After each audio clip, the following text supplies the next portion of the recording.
Welcome to Gens Recap. Today, I'm going to recap a movie about an ordinary girl that didn't know that she came from a race of badass half-angel, half-human demon killers. And with that, let's jump into the video. The story begins with Clary, a seemingly normal girl living an ordinary life, as she unknowingly draws a strange symbol. Her mother, Jocelyn, and stepfather, Luke, notice the symbol, and Jocelyn is visibly alarmed. When she shares her concern with Luke, he suggests that it might be time to tell Clary the truth, but Jocelyn hesitates, insisting that Clary isn't ready yet. Later, Clary calls her friend Simon, proposing they go out together. They arrive at a lively club, but the night takes a dark turn when Clary witnesses a group of teenagers brutally killing a man.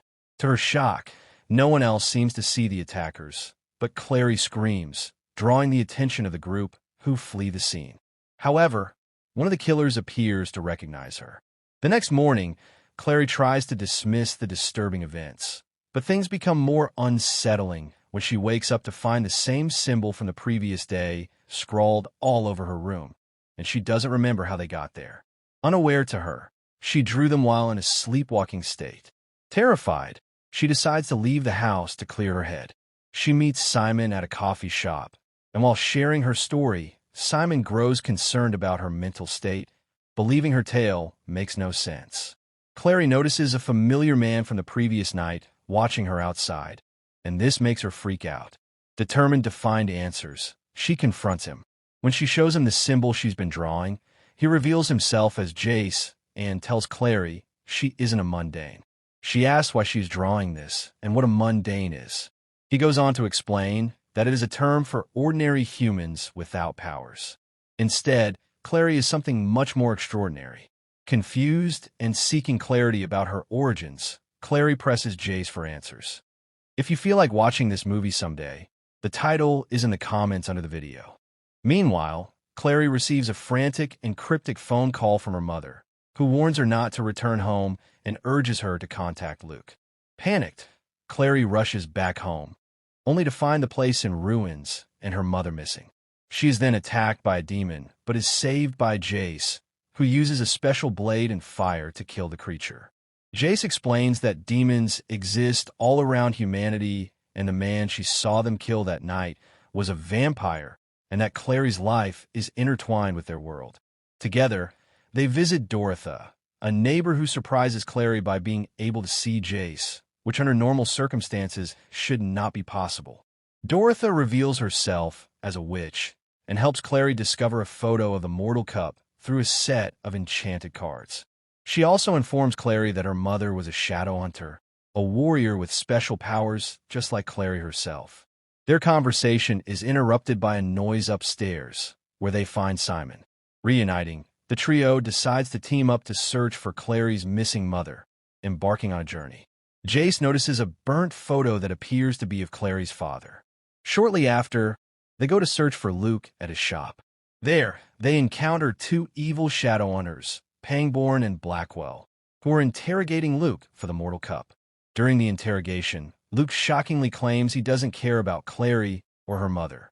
As tension rises, Jace engages in a fight with the two shadow hunters, allowing Clary to escape. Meanwhile, a demon attacks Simon, putting his life in danger. Clary tries to save him, but Jace arrives just in time to kill the demon. The trio quickly flees to a hidden Gothic cathedral. Due to the magic of glamour, normal humans like Simon cannot see the cathedral, which serves as a protected space for Shadowhunters. Inside the cathedral, known as the Institute, Clary collapses from demon poisoning. Jace carries her to the infirmary, where she begins to heal. At the Institute, Clary meets Jace's friends, Isabel and Alec, and is given new clothes. And I forgot to mention the reason Simon could see Jace in the cathedral is because they have the ability to choose who sees then and who doesn't. She is then introduced to Hodge Starkweather, the Institute's professor, who explains to her about Shadowhunter Society and what they really are. He explains that the first Shadowhunters, in their desperate effort to find a way to defeat demons, summoned an angel, which gave them a cup, and whoever drank from this cup gains enhanced abilities. In the meantime, Jace secretly sends a message to the Silent Brothers in the Silent City, also known as the City of Bones. He requests that they search through Clary's memories to uncover more about her, to know if she might know where her mom hid the cup. When Clary and Jace arrive at the Silent City, Brother Jeremiah escorts them inside. The Silent Brothers attempt to delve into Clary's mind, but find her memories blocked by a powerful spell. Despite their efforts, they can only unlock fragmented images, including Clary drawing the angelic rune and a single name, Bane. Unable to retrieve more information, Clary and Jace leave the Silent City, determined to find the person named Bane. Clary and her allies eventually track him down to Brooklyn, where it is revealed that Bane is a powerful warlock. He admits to placing the block on Clary's memories at her mother's request. Over the years, Jocelyn brought Clary to Bane repeatedly to ensure her memories were sealed, protecting her from the dangerous world of demons and giving her a normal life. Over time, Bane realized that Clary's memories kept resurfacing, making it increasingly difficult to block them. Meanwhile, the group learns that Simon has been kidnapped by a group of vampires. They discover he's been taken to a hotel, which has become a vampire lair. Determined to rescue him, Clary and the Shadowhunters arm themselves with special weapons and head to the lair. They manage to free Simon, a werewolf. Luke explains he's always wanted to protect Clary and her mother, and vows to remain by their side. Luke decides to help Clary by summoning other werewolves to launch an attack on the Institute. Valentine counters by summoning numerous demons.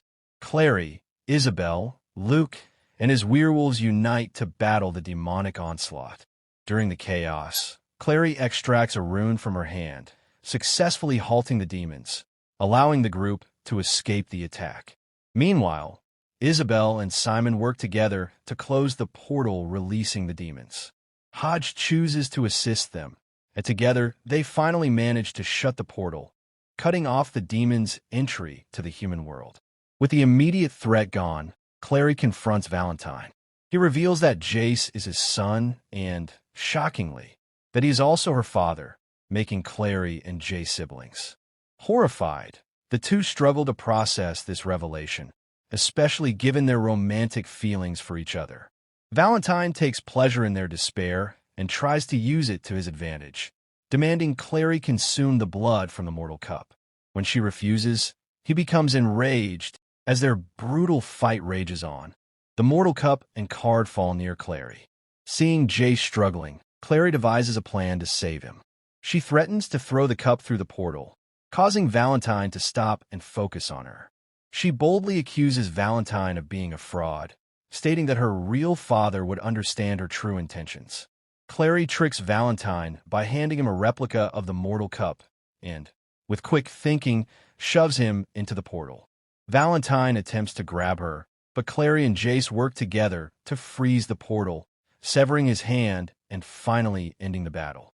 Snow begins to fall as Clary and Jace are left alone, grappling with the forbidden love that could destroy them both. Later, Clary finds her mother, who is now in a coma, poisoned and needing hospital care. Back at her apartment, Clary practices her powers, creating powerful runes. Jace visits her and invites her to return to the Institute, reminding her of her unique abilities and their shared mission to fight demons, even if their love remains forbidden. He also praises Clary as the bravest mundane he has ever met. Inspired, Clary decides to officially join the Shadowhunters and begin her training as a fighter. Despite Valentine's claim, Clary and Jace doubt the truth of their supposed sibling relationship, suspecting his deceit. Resolving to uncover the truth, they drive off together, ready to continue their adventures.